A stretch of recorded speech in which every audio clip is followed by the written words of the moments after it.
For those entering the final chapter of The Haunting at Blackwater Creek, the boundary between folklore and reality has completely dissolved. The creek, described as a wound in the earth filled with water the color of old ink, has claimed its latest victim for the Missing Monthlies cycle. The story so far follows 4 journalism students, Reeva, Kanishk, Ziya and Arjun, who ventured into the woods to document the legend of the Lantern Woman. What began as a skeptical investigation for their channel, Unfiltered Realities, turned into a nightmare when wet footprints appeared inside their sealed tent, leading directly to Arjun's sleeping bag. The stakes reached a breaking point during their second night in the forest. The mark. Arjun was physically marked by an invisible entity, leaving a warm, dripping handprint of black water on his neck. The manifestation. The Lantern Woman appeared, a faceless figure with clothes like wet burial cloth and a lantern glowing with a dying yellow light. The choice. After the woman's lantern reflected in a puddle behind Arjun, the flame turned blue, signaling that he had been officially chosen. Arjun now faces a 30-day countdown to his disappearance.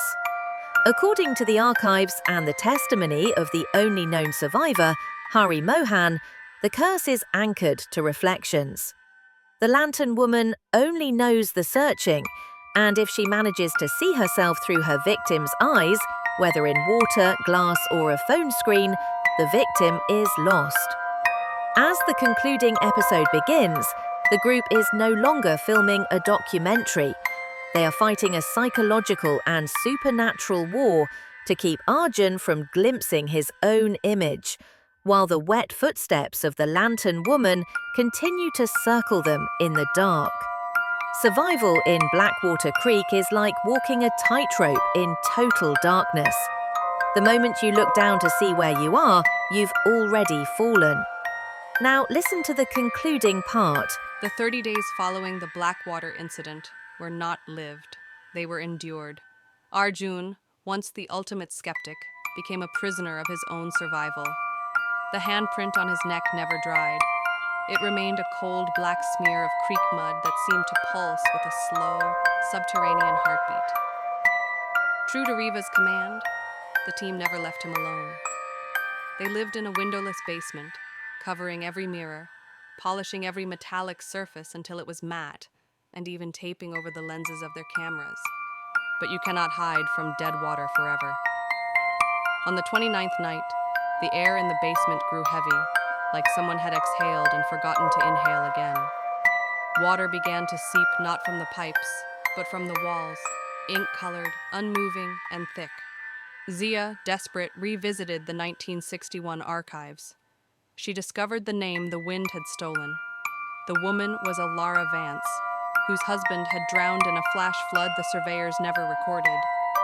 She wasn't just searching, she was calling for the one who never came home. And because she couldn't find him, she was trying to build him out of the souls of the marked. On the final night, at exactly 3:14 a.m., the cursed hour of the footprints, the basement door creaked open. There was no wind, yet the smell of camphor and stagnant water filled the room. The Lantern Woman stood in the doorway. She didn't walk. She drifted, 1 foot in the rising black puddle on the floor, 1 foot out. Splish, splish, splish. Her lantern flame wasn't yellow anymore. It was a vibrant, hungry blue, illuminating her blurred, ink-washed face. Arjun stood, his pupils fully black. He didn't look at her. He looked at Reeva and Kanishk. "She's not looking for a victim," he whispered, his voice sounding wet, as if he were speaking through a mouthful of creek water. "She's looking for a reflection of her own grief." In a final tragic act of bravery, Arjun realized the only way to save his friends was to give the woman what she had been denied for 60 years, a way home. He didn't run away. He ran toward the light, the very thing Hari Mohan warned was not salvation.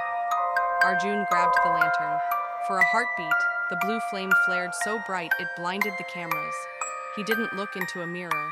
He looked directly into the woman's blurred face and whispered, "I'll go with you." The heavy, suffocating pressure in the forest instantly vanished. For the first time in decades, the dead water of Blackwater Creek began to ripple and flow like a normal stream.